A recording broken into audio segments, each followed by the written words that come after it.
I think 4 teams from this league should get in every year because this is the best league. This is the NFL of college football in my mind. It stretches from coast to coast, different time zones, different weather.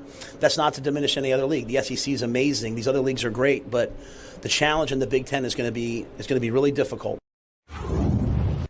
So he says the Big Ten should just automatically get 4 teams in the playoff. Paul, what do you think of that? Matt, stay in your lane, okay? Job 1, win enough games to get to some stupid bowl game. Don't worry about the big boys because you're not one of them. We saw what you did in the NFL. You were a complete disaster in Carolina. You somehow got this job in Nebraska, and you're talking like you belong at the table with Ohio State and Georgia. You don't. Just try to win maybe 6 games. Quit choking big games on the final play and leave the punditry to the professionals. Thank you. Sounds like that. I think that man needs to get laid. All right. Would you guys like a Generation Red exclusive Coach BA rant here? Because I got some feelings. I'll lay them out if you would like it. Go on. I didn't bring any popcorn. Damn it. Go ahead, though. Hold on, I'm putting my pants on. A few things I would like to point out about Paul Finebaum in this statement. I'm just going to call him a bum from here on out, okay? First point I have. Did you even listen to what Coach Rhule said?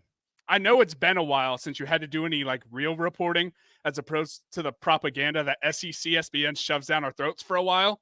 So you might not be used to forming your own takes on things. But did you even take 1 minute or 30 seconds to listen to what he said? He never mentioned himself. He never mentioned Nebraska being in that big boy conversation. Nebraska could go 0-12 this season, and his point would still stand. His point had nothing to do with Nebraska.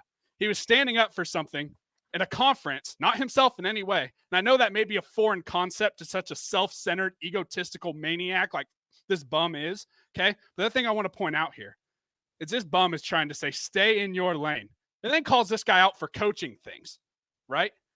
How about his old ass stays in his lane? Okay, he's been around for 3 or 4 decades covering sports. How about you go step up and go coach somewhere? Go coach at a high school level. Go coach at a college before you go telling an accomplished coach, stay in your lane. Matt Rhule is an actual accomplished football coach, and you're telling him to stay in his lane talking about football, college football. If Rhule needs to stay in his lane, what have you accomplished in your decades upon decades of life that you've been able to criticize these coaches? Stay in your lane. And the last thing I kind of want to say here is I realize we've been hearing a lot more about Paul Finebaum this offseason than I feel like normally. I feel like we normally don't see this dude until the regular season. Needs to prop up his favorite schools. We keep seeing him now, and I couldn't figure out why. And then it hit me. Now that Nick Saban's retired, he doesn't know what to do with that mouth of his since he's had a certain body part of Nick Saban, in that mouth. Okay. So he has a lot more time on his hands now. So, and speaking of arguably the best college coach ever, how did he do in the NFL? Since you want to go take shots at Matt Rhule, how did Coach Saban do in the NFL? Right? I'm not taking a shot at Coach Saban. I'm just saying, what's that got to do with anything? Or does Saban not fit your narrative here? Right? It's almost like the college and NFL are two completely different things, almost like Justin said earlier, right? So I just want to say that Paul Finebaum is an absolute bum, and I need to shut up before I get too fired up and get Generation Red canceled here. But I think you guys get the idea. If you've seen any of our old content, we haven't been canceled yet, and we probably should have a couple times. Get it out of your system before you get monetized. That's Can't cancel somebody who isn't sorry. So let me just say this. First of all, when Greenberg threw it to Finebum, fix your internet. We don't need the 4.5 second pause while you're finally getting the feed to your head to be able to talk. I mean, this is the worldwide leader in sports. They can't throw you a little bit of aloe. Come on, fix your internet, number one. Number two, Ben said it perfectly. What have you done? What accomplishments do you have other than the fact that you sit and the only thing you know is the SEC? That's the only thing he understands is the SEC. To me, this was the rant of a man who's scared, to be honest with you. Not of necessarily Nebraska or Matt Rhule, but scared of the fact that the SEC is just about fixing to get toppled off the top of the mountain that they think they're owed to stay upon. Y'all still lost the war, just in case you forgot, Paul. I know you were old enough to fight in it. So you did lose the war. The flag still isn't allowed to fly down there anymore. So just chill, live with it. Matt Rhule said he likes the Big Ten and he thinks the Big Ten will have 4 teams. And guess what?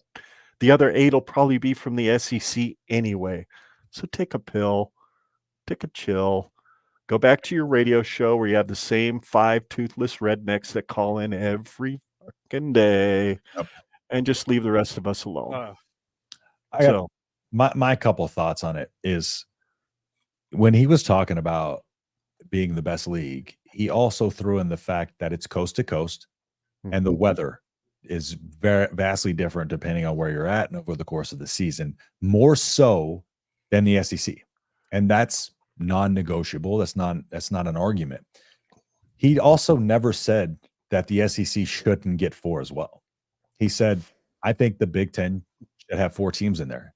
I don't necessarily think he means automatic bid. I think he means the Big Ten is good enough to have 4 teams to qualify every single year.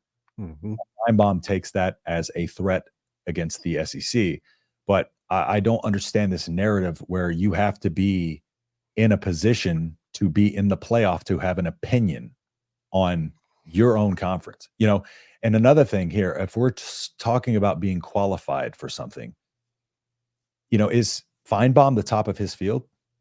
No. Then by his merit and by his definition there that he used, his comments shouldn't matter because there's people better than him in this field, right? If Nebraska's not good enough to have an opinion because they're not one of the top teams, then you're not one of the top reporters. You just said a lot of dumb stuff, polarizing stuff, and that's why people know you. Lane Kiffin the other day, I posted this on my Twitter. It was great. I saw the video at SEC Media Days when I was watching those. Lane Kiffin called him out, and Lane Kiffin and him are friends, but he called him out face to face at the podium for the things that he said about Lane Kiffin before. He said, "You got me fired," and you said, "I don't know he called him the Miley Cyrus of coaching or something like that. And he called him out on that. And Finebum looked like flustered, scared, like he didn't know what to do. And they hurried up and panned off of him. So the man can only talk from a big screen behind the computer screen, because when he was confronted by an actual coach, tucked his tail and left. I guarantee if Matt Rhule is sitting in front of him, he would have a completely different energy. Yeah. That's all I need to know Finebum is a little bitch. So yep. There we go. Well said. Well said, my friend. I think if there's one thing that Paul Finebaum is good at in this world, aside from obviously, extremities being potentially extracted from their, source materials and all that stuff, he knows how to engagement farm. Yeah. I mean, the day and age of, on Twitter, you can make tens of thousands of dollars a month on just engagement farming. Yep. And he knows that his network is dying. He knows that his brand is dying. He knows that the amount of influence and pull that he can have, the only way he can do it is by rustling the hornet's nest that is Twitter and all of the other, social media platforms combined, but mostly Twitter. Twitter is definitely the positive feedback loop, echo chamber type situation. And so if there is one thing he's good at, he does know how to say really, really stupid shit to make people really, really upset. Yeah. And the Nebraska fan base is just the lowest hanging fruit, because we are sick and tired of being sick and tired. We're always getting beaten up. We love our team to death. We love our team more than anybody else.